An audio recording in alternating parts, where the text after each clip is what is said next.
Now, the rest of the story. In 1933, screen actors had a name for rotten movie scripts like this one entitled Night Bus. They called it Siberia. You got stuck acting in that movie, it was like being sent to Siberia. The two main characters in Night Bus were a spoiled heiress and a bohemian Greenwich Village-type painter. The plot, such as it was, involved their meeting on a bus and spending the next 2 hours as comrades, pooling their resources and bickering and hitchhiking. The script had made its way somehow to the desks of Columbia Pictures executives, and when they met on the subject, the consensus was dismal. Night Bus was, quote, froth, trivia, just another bus picture, no suspense, no heart, no oomph, no nothing, they agreed. And even if it were a good script, Columbia's executives concurred, most of its scenes were exteriors, and winter was coming. The weather would make for an arduous, expensive production. But for some reason, his executives' apprehensions notwithstanding, Columbia President Harry Cohn gave Night Bus a green light. So now what? Well, casting. The way studio star trading worked in those days, MGM owed Columbia a star. So Harry Cohn called Louis Mayer, MGM's president, and asked for Myrna Loy to play the spoiled heiress in Night Bus. And Myrna Loy read the script, but she flat out turned it down. All right, said Harry, what about Margaret Sullivan? Well, Margaret Sullivan read the script, and she turned it down, as did Miriam Hopkins and Constance Bennett.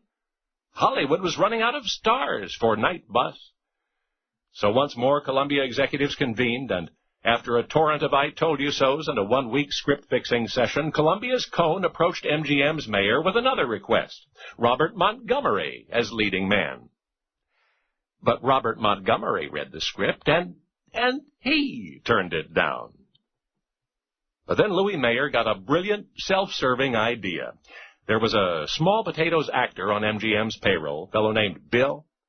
Bill was being a bad boy at MGM, resisting his gigolo typecast and demanding higher pay. This surefire loser called Night Bus would serve as the ideal punishment. So Louis Mayer suggested him, and Harry Cohn reluctantly accepted him, and Bill grudgingly took the part. Thus did Night Bus finally leave the terminal, next stop Oblivion, and yet that script, the script predicted least likely to succeed, succeeded. In 1934, it received all 5 major Academy Awards: Best Picture, Best Actor, Best Actress, Best Director, even Best Writer, a record unequaled for more than 40 years.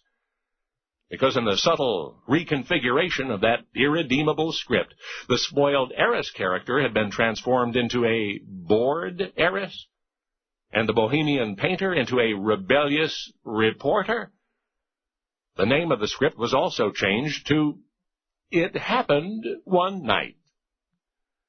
So Louis Mayer's scheme had backfired. As president of MGM, he had sought to punish a petulant actor on his payroll by forcing him to accept the lead in an unpromising production.